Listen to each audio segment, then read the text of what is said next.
Chapter 52. Scott stared around the room. Empty. He should have known. Talking about ways that local believers could encourage their churches to become more missions-oriented wasn't the kind of flashy or exciting topic that would draw in hundreds of attendees, which is probably why his coworker had pawned the responsibility off on him. Oh well. Scott always enjoyed the Urbana conference. He hadn't missed one since he'd started working for Kingdom Builders 12 years ago.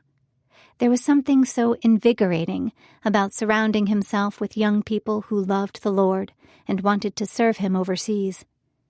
Of course, not everybody who got excited here would end up on the mission field. He figured that even if a third of the attendees here made a commitment to pursue full-time ministry, like the conference managers claimed, only a small fraction of those would actually turn into career missionaries. The distractions of the world were far too strong. For years, Scott had looked down on those who graduated with him from Bible college, those who planned to serve God vocationally, but ended up doing something else. Now he had a deeper understanding of the ways God worked, and knew a Christian could be involved in full-time ministry while still working a secular job.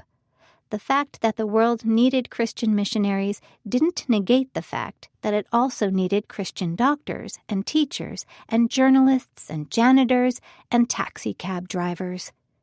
So he had learned to stop judging others. But he did sometimes wonder what would happen if God called a Christian to a specific mission field and the believer didn't follow through. Would God just raise somebody else up to minister in that region?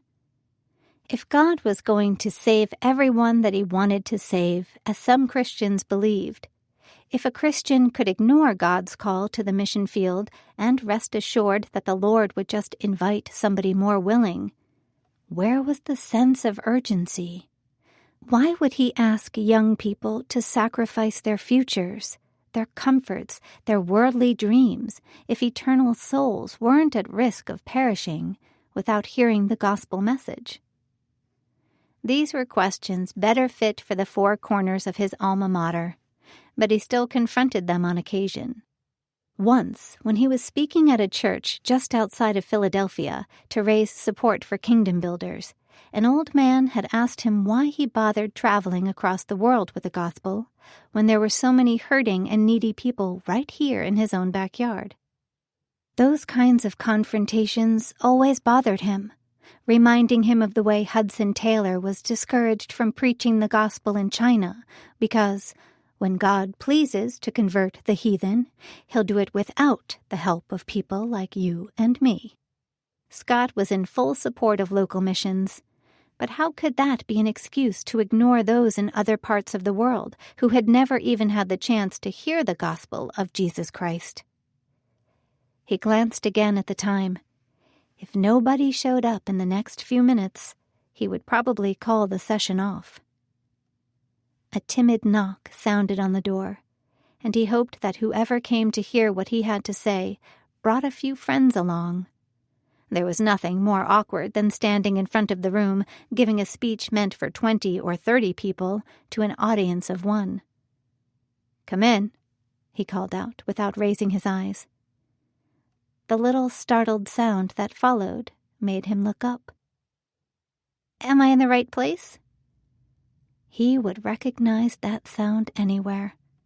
He could have been riding in a crowded Moscow subway, surrounded by 24 sweaty Russian men, and he would still have known that voice.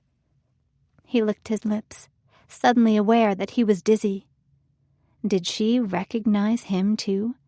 Is that why she had gasped when she stepped through the doorway? He was on his feet, ignoring the way the room spun in circles around him, watching her face to tell if she was happy to see him or not. Maybe he was wrong. What would she be doing all the way out here? What about her sister? That must be it.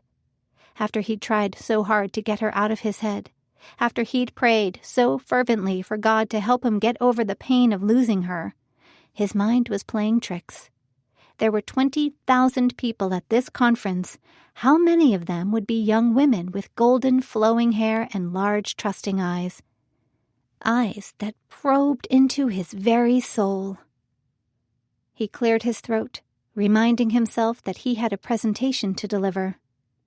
Convincing himself that Susanna Peters was back home with her sister in Orchard Grove.